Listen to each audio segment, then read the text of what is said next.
आप सभी को नमस्कार।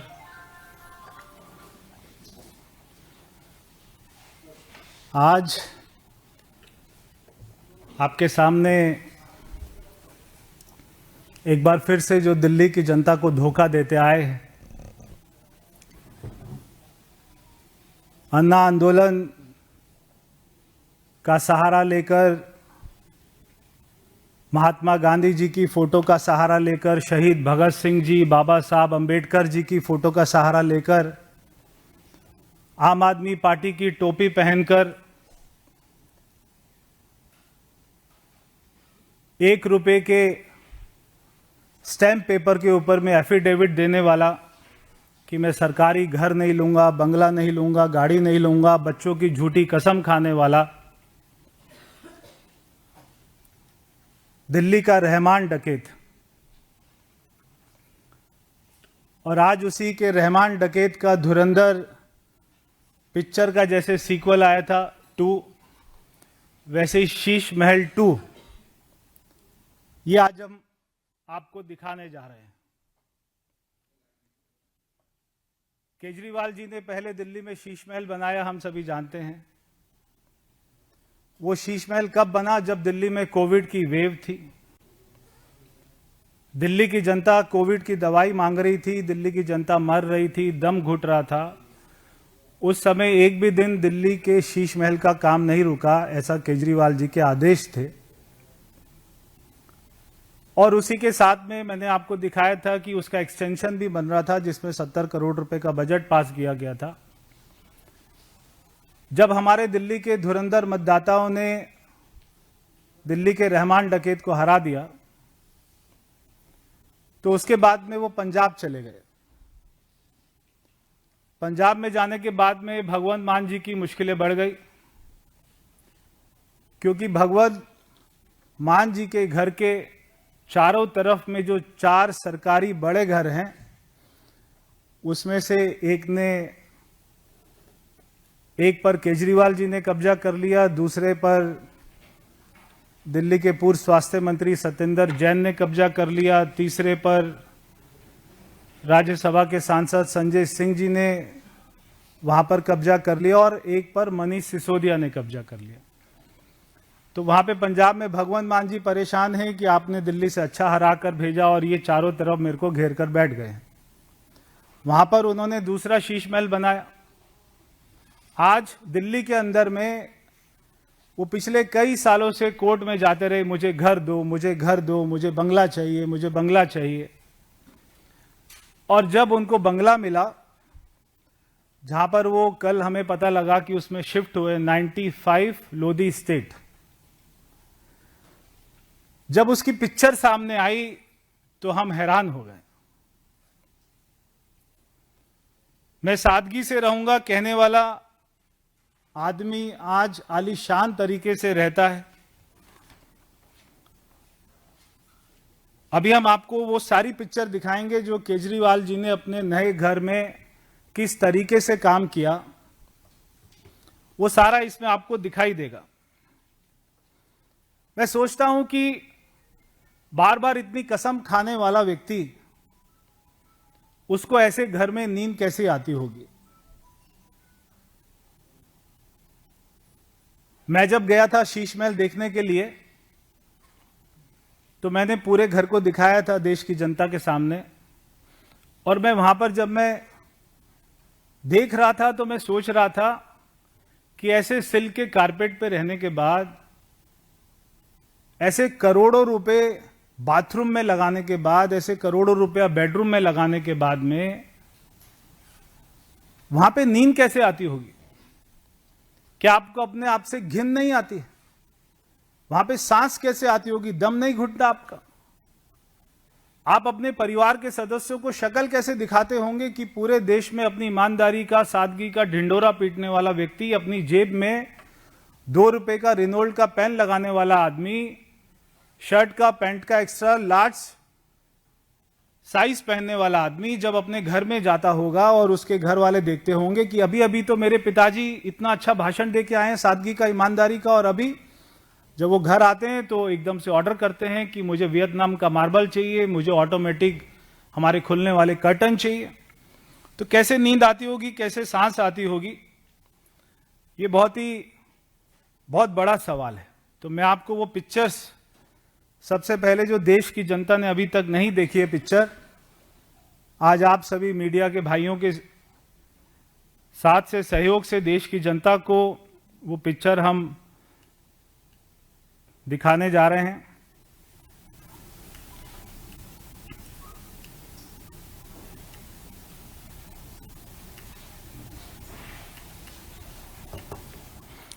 ये देखिए, ये इनका एंट्रेंस है।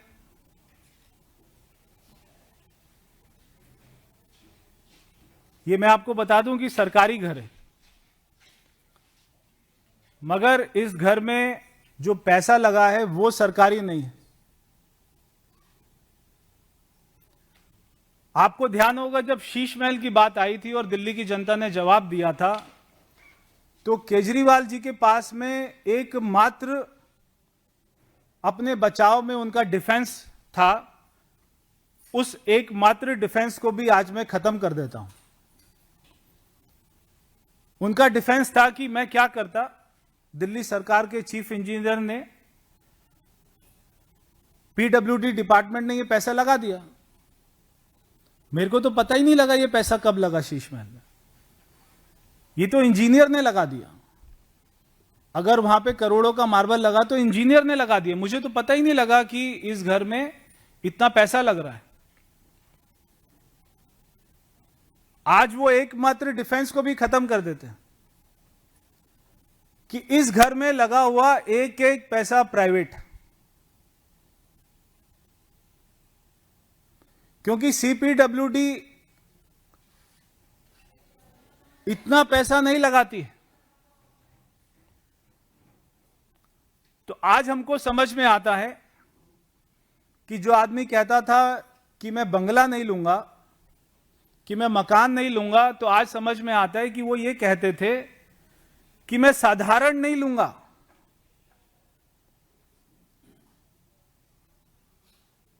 महल ले लूंगा, मगर साधारण घर नहीं लूंगा, मैं तो महल लूंगा। ये आज देखकर समझ आता है। ये देखिए, ये इनका ड्राइंग रूम है, ये इनका लिविंग रूम है। नीचे कारपेट देखिए, ऊपर का छत देखिए। ये इनके सोफे हैं, सोफा ऑप्शन 1, सोफा ऑप्शन 2। ये इनकी टेबल्स हैं। ये घर देखकर ऐसा, दिल्ली के ल्यूटन जो भी सरकारी घर हैं उनमें से शायद एक भी घर ऐसा नहीं होगा, शायद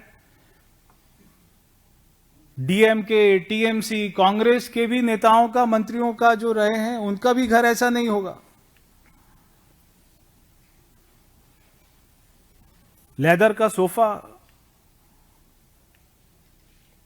ये देखिए, बेडरूम देखिए, पेरेंट्स बेडरूम। अब मुझे समझ नहीं आता कि उनके माँ बाप इतने बुजुर्ग हैं, चारपाई पे आराम से रहें। ये देखिए दूसरा बेडरूम, ये इनकी गैलरी है।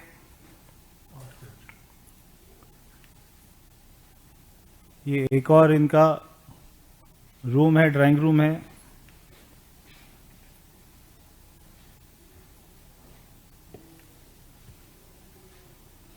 ये घर देख के लगता है आपको कि किसी साधारण आदमी का घर होगा ये? ये है केजरीवाल जी का बेडरूम।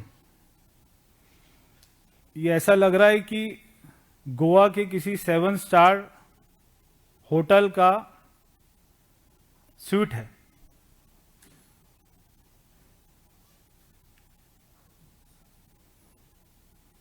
ये एक और बेडरूम है। टोटल 5 बेडरूम इसमें बताए जाते हैं।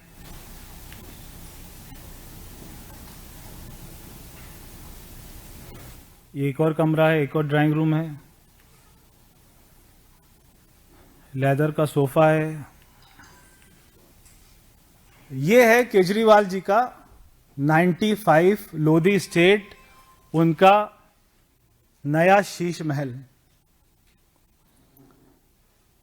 पहले केजरीवाल जी कहते थे मैं घर नहीं लूंगा, उसके बाद में शीश महल बनाया। शीश महल में वहां पर महात्मा गांधी जी का फोटो लगा है, वहां पे शहीद भगत सिंह जी का फोटो लगा है और वो चारपाई के ऊपर में बैठे हैं शहीद भगत सिंह जी। वहां पे बाबा साहब अंबेडकर जी का फोटो लगा है, वो साधारण सी कुर्सी पर बैठे और वो भी ये सोचते होंगे अन्ना हजारे जी भी, महात्मा गांधी जी की आत्मा भी, शहीद भगत सिंह जी की रूह भी अगर वो कहीं पे देखती होंगी तो वो भी ये सोचती होंगी कि कितना बेशरम व्यक्ति है कि हमारी फोटो का उपयोग करके वो अपने घर को ऐसा बनाता है। तो जब केजरीवाल जी चुनाव हारे तो दिल्ली की जनता के सामने एक बहुत बड़ा सवाल आया कि केजरीवाल जी है कहां पर। केजरीवाल जी गायब हो गए। तब आज हमें समझ आया कि वो गायब नहीं थे, वो अपना शीश महल बना रहे थे, क्योंकि उनको पता था कि शीश महल में अब वो रह नहीं पाएंगे, अब उनको नया शीश महल बनाना था। तो जब जैसे दिल्ली में कोविड आया था, दिल्ली की जनता उनको ढूंढ रही थी और वो हमको कहीं पे दिखाई नहीं दे रहे थे। ऐसे ही जब दिल्ली में लोग पानी मांगते थे, बिजली मांगते थे, सड़कें मांगते थे, तो केजरीवाल जी अपना शीश महल बनाने में व्यस्त थे और हारने के बाद अपना दूसरा शीश महल बनाने में वो व्यस्त थे।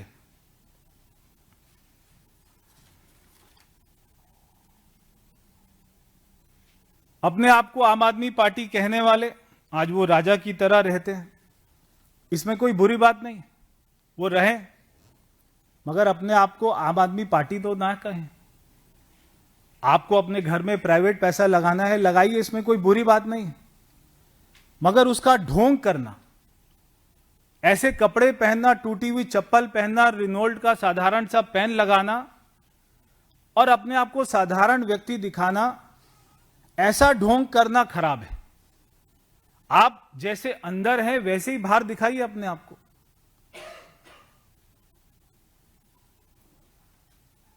ये जो आपको पिक्चर्स दिखाई दी, ये केजरीवाल के भ्रष्टाचार और घोटालों का सीधा साधा वो सबूत है, सीधा सीधा सबूत है। क्योंकि ऐसी पिक्चर्स, ये कोई सीएम की सैलरी से बना हुआ घर नहीं। सीएम की सैलरी जो मिलती है उससे दिल्ली में फ्लैट को किराए पर लेना भी आसान नहीं। इतनी कम सैलरी होती है मुख्यमंत्री की दिल्ली में, मगर उस सैलरी के बाद में वो ऐसा घर बनाते हैं। हम जानते हैं शीश महल में तो जो शराब घोटाले थे, शराब माफिया थे, भ्रष्टाचार थे, वहां तो उनका पैसा लगा था। मैं ये पूछना चाहता हूं आम आदमी पार्टी से कि नए शीश महल में किन कंपनियों को फायदा पहुंचाकर उनका पैसा आपने लगाया है।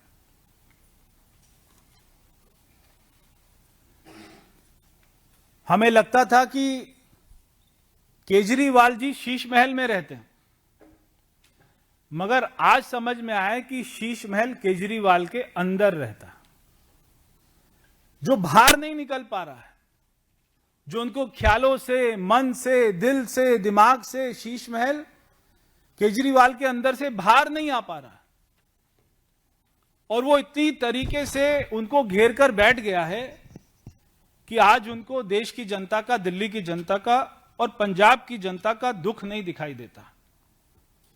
मैं आम आदमी पार्टी के कार्यकर्ताओं से पूछना चाहता हूं, आम आदमी पार्टी के कार्यकर्ता पूरा जिंदगी भी अपने आप को घिसते रहेंगे तो ऐसा मकान नहीं खड़ा कर सकते।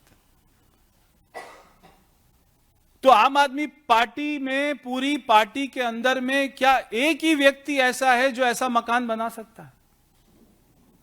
दूसरा कोई व्यक्ति आम आदमी पार्टी में ऐसा मकान नहीं बना सकता, क्योंकि वो अफोर्ड नहीं कर सकता, उसको ये सारे घोटालों का पैसा मिलता नहीं।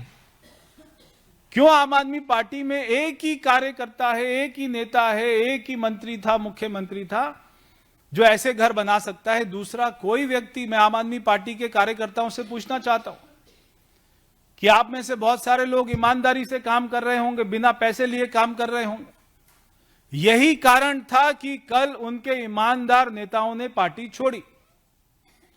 जब उन्होंने बार बार केजरीवाल जी का भ्रष्टाचार देखा तो उनकी पार्टी में दम घुटने लगा और आखिरकार एक दिन जो आना था उन्होंने इस पार्टी को छोड़ा। और मैं हमेशा से कहता था, जिस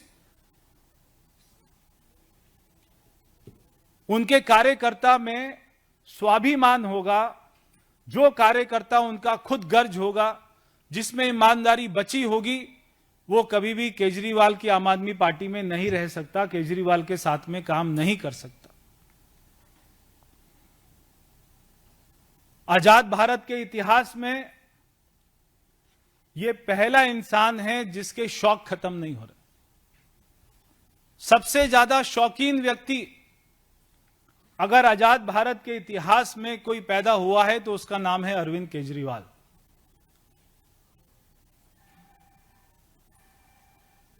जिसके नवाब वाले शौक है। नाम है इनका आम आदमी पार्टी और काम है इनका राजा महाराजा के, तो इनका नाम आम आदमी पार्टी नहीं होना चाहिए, इनका नाम होना चाहिए आलीशान आदमी पार्टी।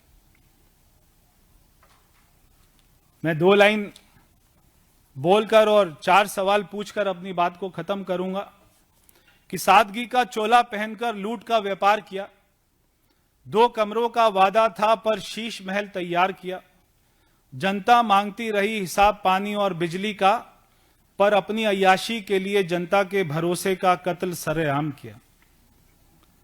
आज मैं अरविंद केजरीवाल जी से 4 सवाल पूछना चाहता हूं, पूरी आम आदमी पार्टी से 4 सवाल पूछना चाहता हूं कि क्या केजरीवाल जी बताएंगे कि लोधी रोड वाले बंगले में जितना पैसा लगा है, ये जो नया शीश महल उन्होंने बनाया है, इसमें जितना पैसा लगा है वो पैसा कहां से खर्च हुआ और वो पैसा किसका है?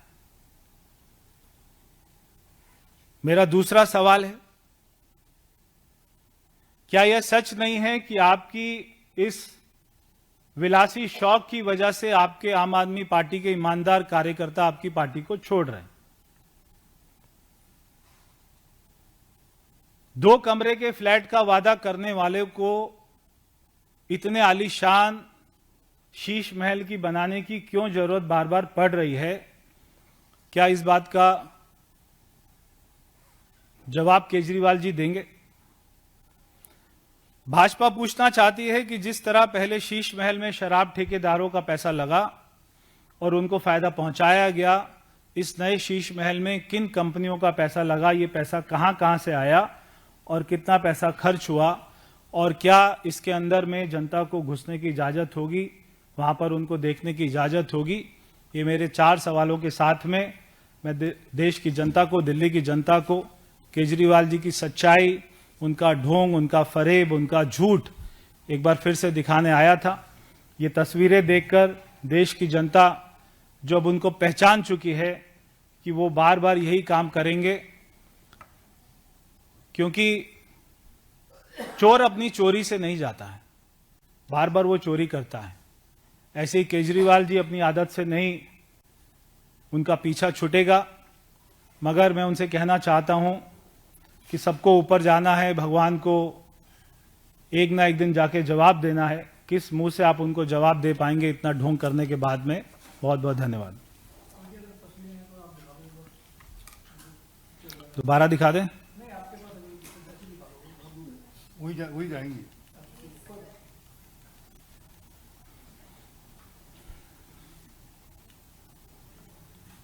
ये उनके पूरे घर का लेआउट है, जिसमें 5 बेडरूम है, 4 ड्राइंग रूम है, लॉबी है।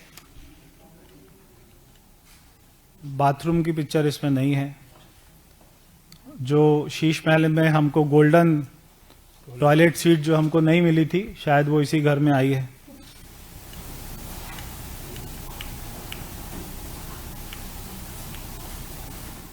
एक बार फिर से पिक्चर मैं आपको दिखा रहा हूं।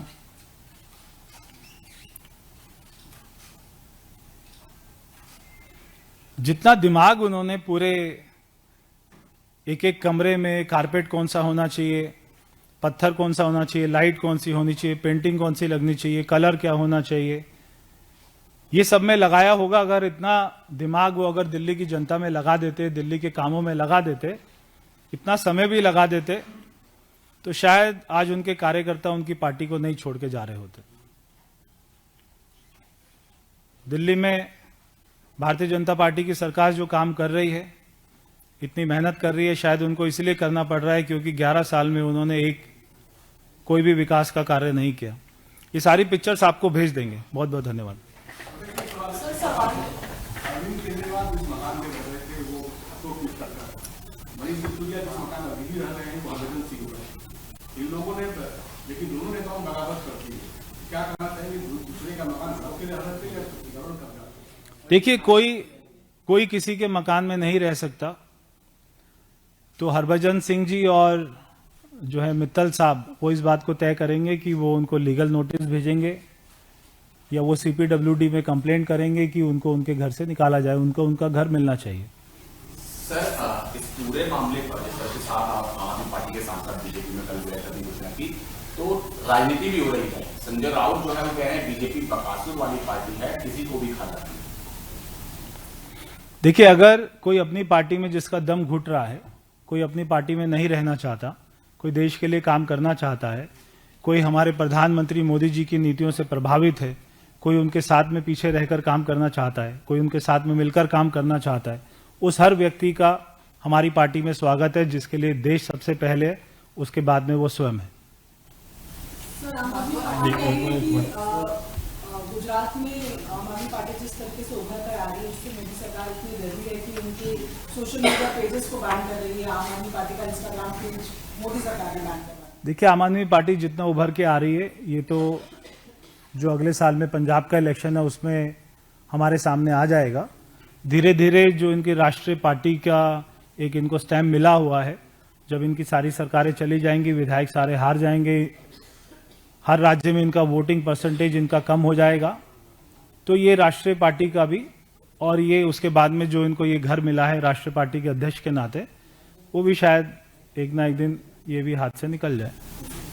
भगवत मान ने ट्वीट किया है, 7 मसालों का नाम दिया है और बोला है कि इन सबसे सब्जी तो बढ़िया बनती है लेकिन आपस में मिलकर ये सब्जी नहीं बनती। अब देखिए, भगवंत मान जी की कौन सी वीडियो बना रखी है अरविंद केजरीवाल जी ने, ये तो मुझे नहीं पता। बाकी उनका भी मन है जरूर कि वो कब अरविंद केजरीवाल जी उनका साथ छोड़ दें या वो उनका साथ छोड़ दें, क्योंकि जैसे मैंने बताया है कि पहले जो भगवंत मान जी के मुख्यमंत्री निवास के चारों तरफ में जो बंगले थे वो सारे खाली रहते थे। जैसे ये मनीष सिसोदिया, सत्येंद्र जैन, अरविंद केजरीवाल दिल्ली से हारे, सबने उनको घेर लिया है। अब वहां पर भगवंत मान जी का भी दम घुट रहा है।